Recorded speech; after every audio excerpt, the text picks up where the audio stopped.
Ding. Nang Aduh. menu. Sabar. Serius. Video muka matiin apa enggak ini? Matiin lah ya.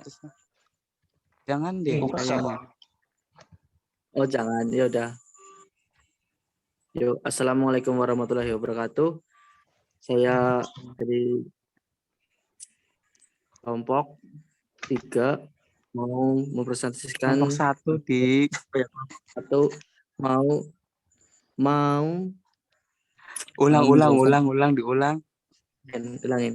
Assalamualaikum warahmatullahi wabarakatuh. Kami dari kelompok 1 mau menjelaskan ulang tentang pemeriksaan Denver dan kami beranggotakan yang pertama yaitu ada Aldiansah, yang kedua saya sendiri Diki Ristira, yang ketiga ada Hakimul. Yang pertama akan dibacakan oleh saya yaitu tentang materi Denver. Dari tujuan pembelajaran ini yang pertama itu mampu menjelaskan screening atau perkembangan, yang kedua mampu menjelaskan langkah tes perkembangan secara berurutan, yang ketiga mampu menginterpretasi hasil tes perkembangan, dan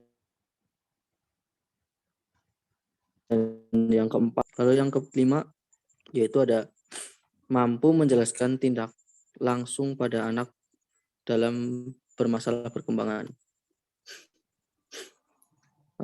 Lanjut aja, skip.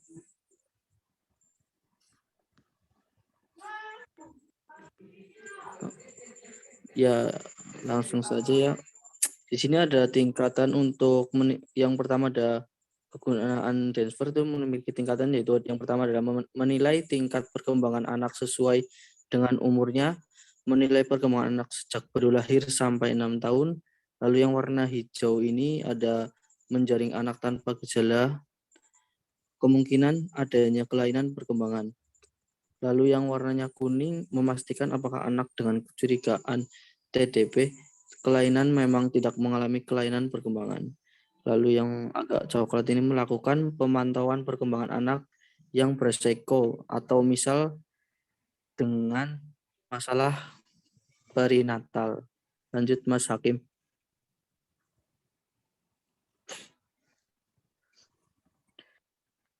Begitu juga ada langkah persiapan. Yang pertama yaitu tempat yang tenang atau tidak bising dan bersih. Sediakan saja meja tulis dengan kursi dan matras. Lalu yang kedua ada tahap perlengkapan tes. Yang pertama adalah gulungan benang wol berwarna merah atau dengan diameter 10 cm. Lalu ada kismis atau permen tiktak. Lalu ada kerincingan dengan gagang yang kecil. Yang keempat ada 10 buah kubus berwarna dengan ukuran 2,5 cm kali 2,5 cm. Lalu yang kelima ada botol kaca kecil dengan diameter lubang 1,5 cm. Lalu ada bel kecil atau lonceng kecil, ada bola tenis, pensil merah, boneka kecil dengan botol susu, cangkir plastik dengan gagang atau pegangan, lalu ada kertas kosong. Lanjut Mas Hakim. Ya, di sini kita memasuki dalam itu ada contoh gambarnya ya, perlengkapan alatnya. Lalu kita lanjut ke ya seperti di gambar. Kita langsung ke formulir Denver aja. Ya di sini ada formulir Denver, yaitu yang ciri-cirinya itu ada deteksi dini penyimpangan perkembangan anak umur kurang lebih 6 tahun berisi 125 gugus tugas yang disusun dalam formulir menjadi 4 sektor untuk menjaring fungsi sebagai berikut. Yang pertama adalah personal sosial, perilaku sosial, yaitu ada 2 yang meliputi penyesuaian diri dengan masyarakat dan perhatian terhadap kebutuhan perorangan. Yang kedua ada aspek yang berhubungan dengan kemampuan mandiri bersosialisasi dan berinteraksi dengan lingkungannya. Lalu yang ada kedua, fine motor adaptif atau adaptif motorik halus, meliputi ada 2 ciri-ciri, yaitu yang pertama koordinasi mata tangan, memainkan menggunakan benda-benda kecil. Yang kedua ada aspek yang berhubungan dengan kemampuan anak dalam mengamati sesuatu, melakukan gerakan dengan melibatkan bagian-bagian tubuh tertentu, dan dilakukan dengan otot-otot kecil memerlukan koordinasi yang cermat. Lanjut, Mas Hakim.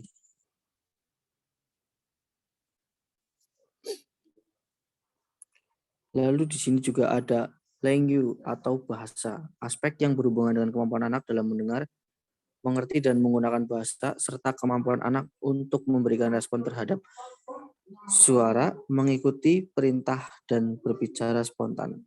Ya, lalu ada yang keempat yaitu gross motor atau motorik kasar.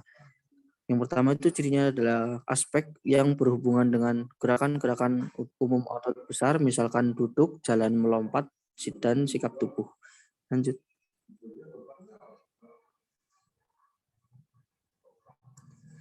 Di sini kita harus mengetahui hal yang diperhatikan dalam pemeriksaan Denver 2. Yang pertama itu ada dilakukan secara kontinu. Yang kedua, anak didampingi ibu atau pengasuh. Yang ketiga, anak dan ibu dalam keadaan santai. Yang keempat, satu formulir digunakan beberapa kali pada satu pasien. Lanjut, Mas Hakim. Prinsip atau pemeriksaan Denver. Di sini ada beberapa prinsipnya. Yang pertama dilakukan secara bertahap dan kelanjutan. Dimulai dari tahun perkembangan yang telah dicapai oleh anak. Yang kedua, menggunakan alat bantu stimulasi yang sederhana. Yang ketiga, suasana pemeriksaan nyaman dan bervariasi. Yang keempat, ada memperhatikan gerakan spontan anak. Yang kelima, menggunakan secara wajar, tanpa paksaan dan tidak menghukum. Lalu yang keenam, ada memberikan pujian jika anak dapat melakukan dengan baik. Yang ketujuh, semua alat bantu stimulasi diletakkan di atas meja yang pastinya. Dan yang yang kedelapan, tes dilakukan satu demi satu item. Yang ke-9 ada pada pemeriksaan hanya satu alat yang dipakai sesuai tugas pada item tersebut. Lanjut, Mas Hakim. Yang ke-10 yaitu ada skala umur tertera pada bagian atas formulir yang terbagi dari umur dalam bulan dan tahun sejak lahir sampai berusia 6 tahun. Lalu yang ke-11 ada setiap ruang antara tanda umur mewakili 1 bulan sampai anak berumur 24 bulan, kemudian mewakili 3 bulan sampai anak berusia 6 tahun. Lalu yang ke-12 ada pada setiap tugas perkembangan yang jumlah 125 terdapat batas kemampuan perkembangan yaitu 25%, 50%, dan 90% dari populasi anak lulus pada tugas perkembangan tersebut. Lanjut.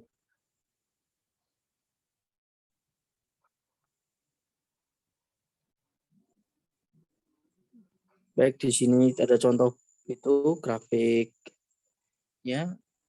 Yang pertama itu 25% populasi anak sudah dapat berjalan dengan baik pada usia 11 bulan.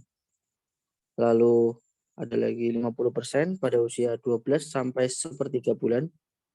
Lalu ada lagi 75%. Pada ujungnya sebelah kiri daerah hitam menunjukkan bahwa 75% populasi sudah dapat berjalan dengan baik pada usia 13 atau setengah bulan. Yang keempat ada pada ujung kanan dari daerah hijau menuju ke 90% populasi anak sudah dapat berjalan dengan baik pada usia 15 bulan kurang. Lanjut. Pada beberapa perkembangan terdapat huruf dan angka pada ujung kotak sebelah kiri. R atau report, L sama dengan L atau laporan. Tugas perkembangan tersebut dapat lulus berdasarkan laporan orang tua, pengasuh, akan tetapi apabila kemungkinan maka penilai dapat memperhatikan yang bisa dilakukan oleh anak. Lanjut lagi, yang ke-14, anak kecil menunjukkan tugas yang harus dikerjakan sesuai nomor yang ada formulirnya. Di situ ada bagan atau gambar yang menunjukkan L, laporan atau report, dan angka kecil. Lanjut. Kemudian ada cara langkah pelaksanaan yang akan dibacakan oleh Mas Hakim. Silakan, Mas Hakim. Ya, kemudian ada langkah pelaksanaan. Yang pertama ialah sapa orang tua atau pengasuh dan anak dengan ramah. Yang kedua, jelaskan tujuan dilakukan tes perkembangan, jelaskan bahwa tes ini bukan untuk mengetahui IQ dari anak. Yang ketiga, buat komunikasi yang baik dengan anak. Yang keempat, tentukan umur anak pada saat pemeriksaan. Ada instruksi umum, yaitu catat nama anak, tanggal lahir, dan tanggal pemeriksaan pada formulir. Kemudian umur anak dihitung dengan cara tanggal pemeriksaan dikurangi tanggal lahir, yaitu untuk pembagiannya itu 1 tahun sama dengan 12 bulan, 1 bulan sama dengan 30 hari, 1 minggu sama dengan 7 hari. Kemudian jika dalam perhitungan umur kurang dari 15 hari dibulatkan ke bawah, jika lebih dari atau sama dengan 15 hari dibulatkan ke atas. Nah, ini cara menghitungnya. Jadi ini tanggal pemeriksaan, kemudian ada tanggal lahir, kemudian dikurangi. Ya seperti itu. Yang kelima, bila anak lahir prematur, koreksi faktor prematuritas. Untuk anak yang lahirnya maju lebih dari 2 bulan sebelum hari perkiraan lahir atau HPL, dan hasil hitungannya berumur kurang dari 2 tahun, maka harus dilakukan koreksi, yaitu ini cara menghitungnya. Dari sini sampai sini tuh cara menghitung umurnya, dan kemudian ini ada prematur 6 minggu. 6 minggu kan sama aja dengan 1 bulan 14 hari. Nah, umur anak kan 1 tahun 1 bulan 7 hari, jadinya dikurangi 1 bulan 14 hari. Jadinya umur anak sekarang yaitu 11 bulan 23 hari. Kemudian dibulatkan karena ini 23 hari, jadinya 12 bulan. Ya, umur anak sekarang yaitu 12 bulan. Yang keenam, tarik garis umur dari garis atas ke bawah dan cantumkan tanggal pemeriksaan pada ujung atas garis umur. Umur anak 13,5 bulan, tanggal pemeriksaan 9 September 2004. Nah, ini garisnya ya. Kemudian yang ketujuh, lakukan tugas perkembangan untuk tiap sektor perkembangan dimulai dari sektor yang paling mudah dan dimulai dengan tugas perkembangan yang terletak di sebelah kiri garis umur. Kemudian dilanjutkan sampai ke kanan garis umur.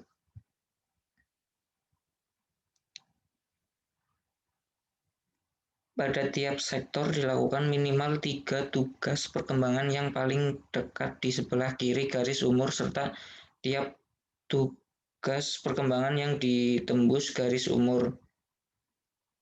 Yang kedua, bila anak tidak mampu melakukan salah satu uji coba pada langkah 1 atau gagal atau menolak atau tidak ada kesempatan, lakukan uji coba tambahan ke sebelah kiri garis umur pada sektor yang sama sampai anak dapat lulus 3 tugas perkembangan.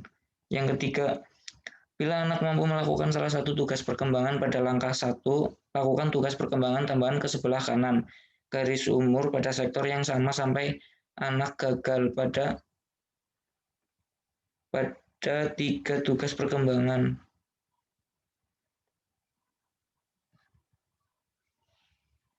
8. Beri skor penilaian. Skor dari tiap uji coba ditulis pada sektor pada kotak segi 4.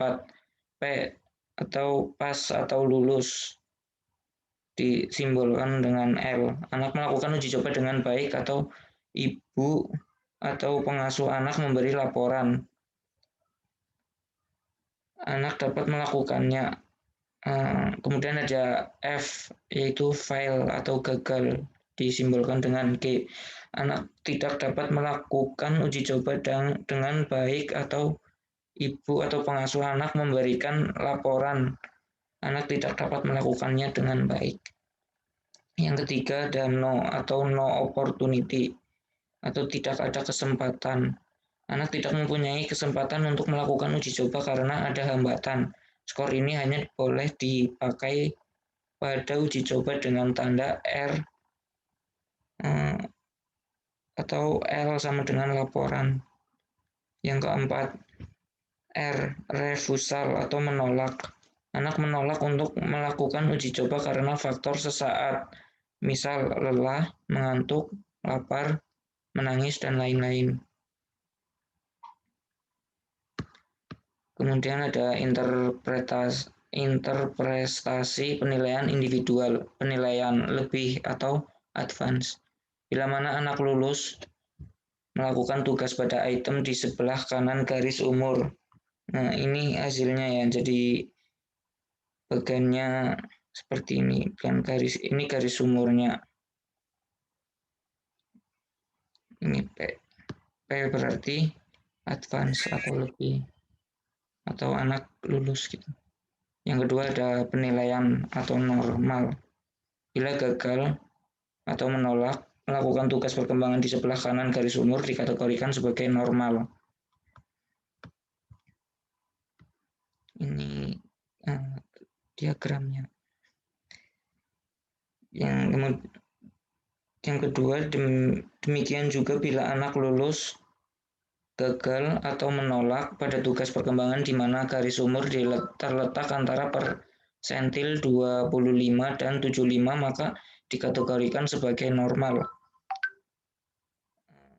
Ini gambar yang persentil 25 ya, 25%. Garis umur 25%. Dan kemudian ini yang 75%. Yang kesembilan adalah selama tes perkembangan, amati perilaku anak. Apakah ada perilaku yang khas bandingkan dengan anak lainnya. Bila ada perilaku yang khas, ditanyakan kepada orang tua atau pengasuh, apakah perilaku tersebut merupakan perilaku sehari-hari yang dimiliki anak tersebut. Bila perkembangan dilakukan sewaktu anak sakit, merasa lelah, dan lain-lain, dapat memberikan perilaku yang menghambat tes perkembangan. Yang ketiga yaitu ada penilaian caution atau peringatan. Bila seorang anak gagal atau menolak tugas perkembangan di mana garis umur terletak pada atau antara persentil 90. Yang keempat, penilaian delay.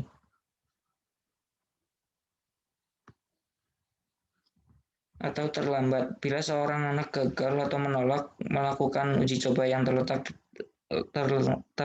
lengkap di sebelah kiri garis umur.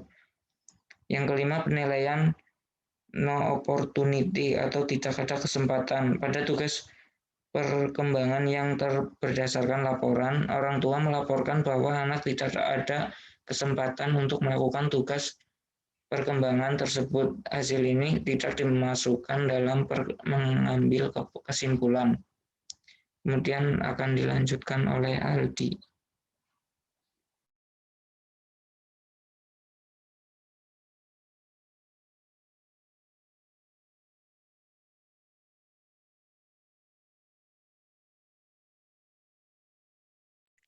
Baik, terima kasih Mas Diki, Mas Hakim telah mempresentasikan. Saya akan melanjutkan presentasi yang tadi.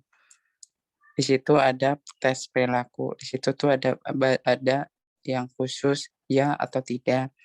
Terus di situ ada patuh. Di situ ada 3 jawaban, selalu pacu, terus ada biasa patuh atau kadang-kadang. Terus selanjutnya ada tertarik sekeliling. Di situ juga ada 3 tanggap, terus agak tidak tertarik dan sangat tidak tertarik. Selanjutnya ketakutan sama ada 3, yaitu tidak, agak sama sangat. Terus lama perhatian, di situ juga ada 3. Yang pertama cukup, agak terganggu, dan sangat terganggu. Selanjutnya Mas,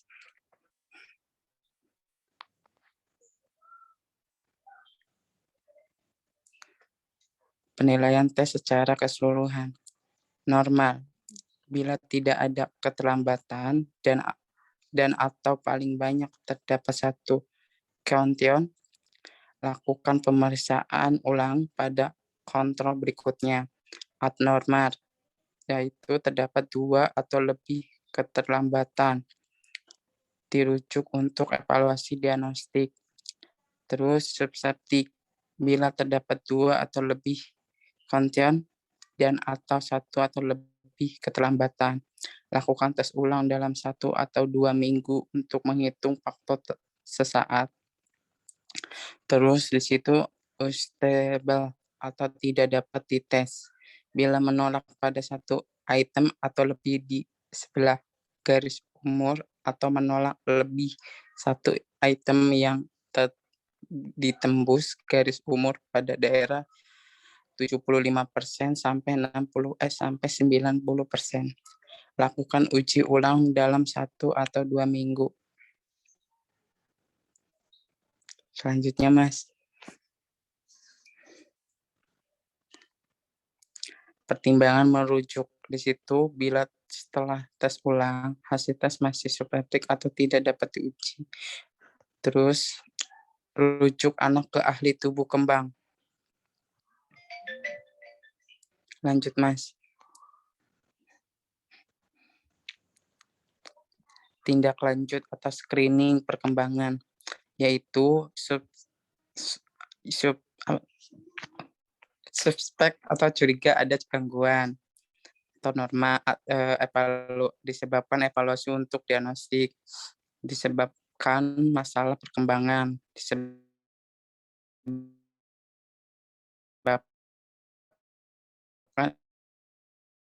intervensi rutin, perkembangan secara rutin. Selanjutnya, Mas.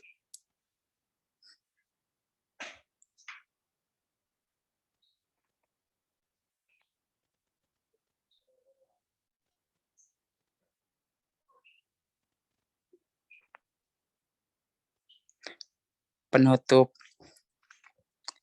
Berilah pujian kepada orang tua atau pengasuh atas tindakannya yang membawa anaknya untuk dilakukan tes perkembangan. Kedua, berikan penjelasan mengenai hasil tes perkembangan. Kapan harus kembali atau ajukan di rumah atau apabila ada anjuran tindak lanjut. Yang terakhir, ucapan terima kasih atas kunjungannya. Next, Mas.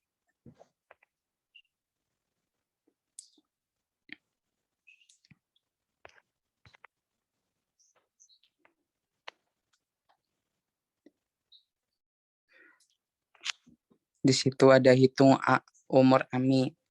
Tanggal pemeriksaan 28 Maret 2012. Tanggal lahir 30 April 2010. Anak lahir dengan masa gestasi 35 minggu. Terus di situ ada contohnya juga kan. Nah, di situ ada 2012, 2020. Di pinggirnya ada 3, ada 4.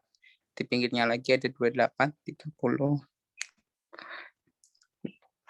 Terus dihitung seluruhannya jadi 21 bulan 20 hari.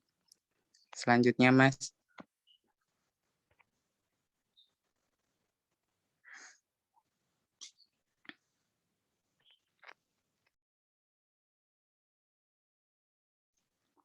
Lanjut aja mungkin Mas Hakim.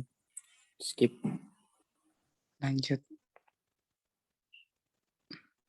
Mungkin sekian dari kelompok 1 atas presentasinya. Terima kasih.